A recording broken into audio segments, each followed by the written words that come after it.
বন্ধুরা, তোমরা সবাই কেমন আছো? আশা করি ভালো আছো, সুস্থ আছো।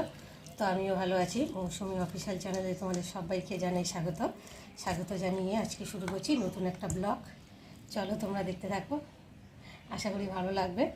তো ভালো লাগলে অবশ্যই একটা লাইক, কমেন্ট, শেয়ার আর আমার চ্যানেলটাকে সাবস্ক্রাইব করে দিও। তো চলো, আজকে আমাদের মেনু হচ্ছে চিকেন। তো দেখতেই পাচ্ছ, চিকেন ভাটা ভালো করে ধুয়ে নিয়ে আসলাম, ভালো করে চিপড়ে নিয়ে এলাম যাতে জলটা ঝরে যায়। তো দেখো, এখন আমি মাখিয়ে রাখবো চিকেনটাকে। প্রথমে দিলাম 2 চামচ নুন, তারপরে দিলাম 2 চামচ হলুদ, তারপর দিলাম লঙ্কার গুঁড়ো, তারপর দিলাম সর্ষে তেল দিয়ে ভালো করে মাংসটাকে মাখিয়ে রাখবো। আধা ঘন্টা ধরে মাংসটাকে ভালো করে মাখাবো। মাখিয়ে তারপর নুনগুলো তেমনি মাখিয়ে রাখলাম, মশলাটা করব। মশলা করে তারপর মশলা করে তারপর রান্নায় যাব। তো তার আগে ভাবলাম তোমাদের সঙ্গে একটা শেয়ার করে নিই। তো দেখতে পাচ্ছ, চিকেনটাকে ভালো করে মাখিয়ে নিচ্ছি। মাখিয়ে রাখলে কী হবে বলো তো, নুন, হলুদ, লঙ্কাটা একটু ঢুকবে ভালো, আর খেতেও ভালো লাগবে। তার জন্য দেখো, আমি মাংসটাকে ভালো করে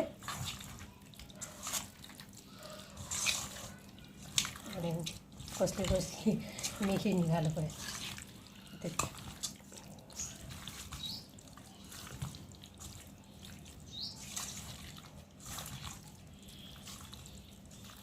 দেখতে পাচ্ছ, ভালো করে মাখানো হয়ে গেছে চিকেনটাকে। দেখো,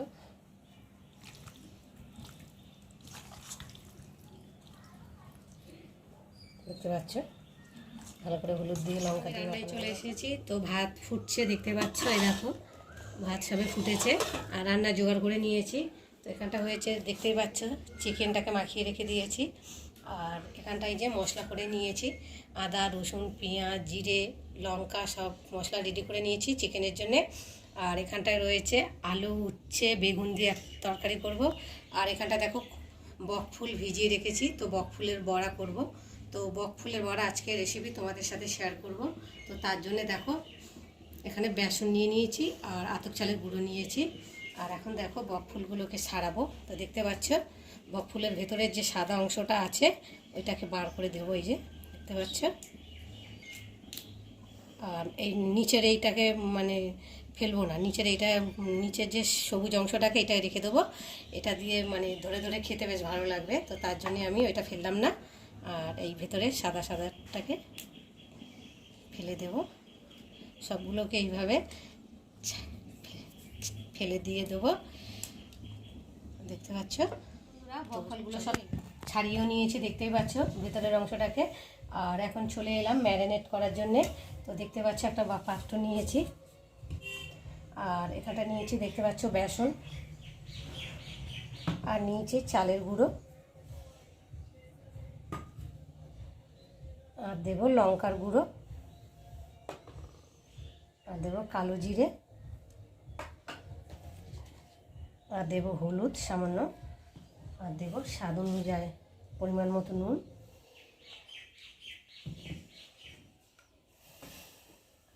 আর দেবো জল দিয়ে বাটাটাকে ভালো করে মিশিয়ে নেব।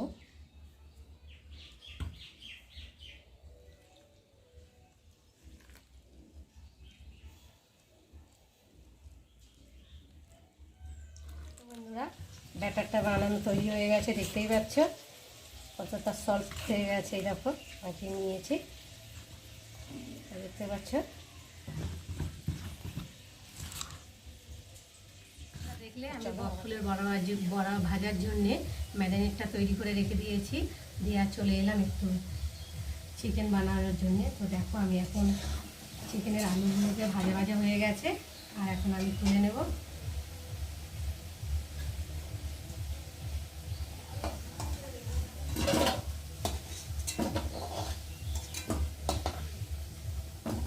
চিকেনের আলু তো একটু ছোটো ছোটো হয়ে গেছে, যাই হোক।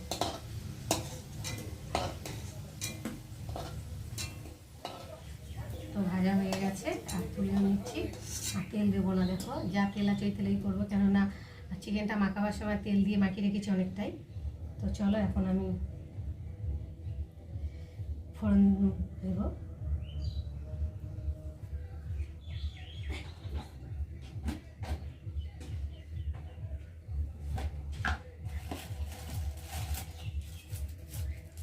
তেজপাতাটা দেবো, একটু মুছে নিই, দেখতে পাচ্ছ ওটা তেজপাতা দিলাম। জানলাটা খুলে দিই, তেলটা ছিট রান্নার চাপে যে ভুলেও গেছি।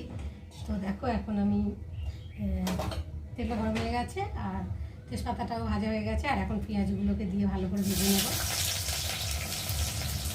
আর কটা কাঁচা লঙ্কা দিলাম পেঁয়াজের সাথে, একসাথে ভালো করে ভেজে নেব। দেখতে পাচ্ছ পেঁয়াজটা একটু লাল লাল করে ভেজে নেব, নিয়ে তারপরে মশলা দিয়ে ভালো করে একটু ভাজবো। ততক্ষণ পেঁয়াজটা একটু নরম করে নিই, ভেজে ভালো করে একটু ভেজে নিই। দেখতে পাচ্ছেন এখন আমি ভাজছি পেঁয়াজটা ভালো করে।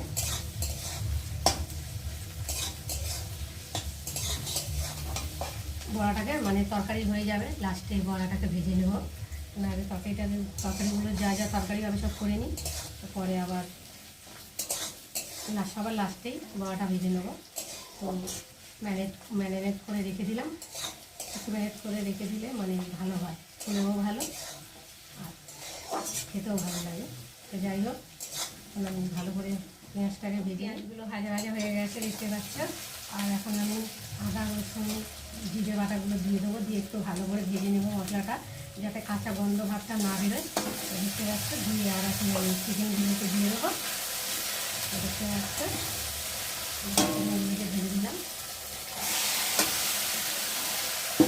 ভালো করে কষিয়ে নেবো ঢাকা দিয়ে দিয়ে। তো ঢাকা দিয়ে দিয়ে কষাতেই মানে সেদ্ধ হয়ে যাবে। চিকেনটা বেশি সেদ্ধ সময় নিতে লাগে না, কেননা এটা চিকেন। আর মাটন হলে তো বেশি সময় লাগে। মাটনে তো মানে ভালো করে কষি আর প্রেশার দিলে দুটো চারটে সিটি মারলেই হয়ে যায়। তো যাই হোক চলো এখন দিয়ে নিই তোমার সঙ্গে আমরা কয়েকটা করে দিয়ে ভাজা হয়ে গেছে দেখতে পাচ্ছ, লাল লাল হয়ে গেছে বাদামি কালারের মতো। আর এখন আমি তুলে নেব।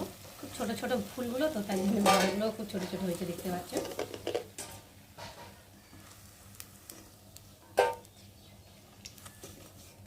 দেখো অল্প অল্প করে ভাজি, অল্প অল্প করে সব বড়াই ভাজা হয়ে গেছে দেখতে পাচ্ছ। এই যে বড়া ভাজা হয়ে গেছে আর লাস্টে এই যে দুটো তিনটে ভাজি দেখতে পাচ্ছ কড়াইতে। দেখো বেশ ভালো মচমচেও হয়েছে। বড়ার সাথে ডাল হলে তো কোনো কথাই নেই। দেখো বড়াগুলো সব চিকেন রান্না হয়ে গেছে দেখতে পাচ্ছ। চিকেনটা কষা কষা করেছি, একটু ঝোল রেখেছিলাম তো ঝোলটা টেনে গেছে।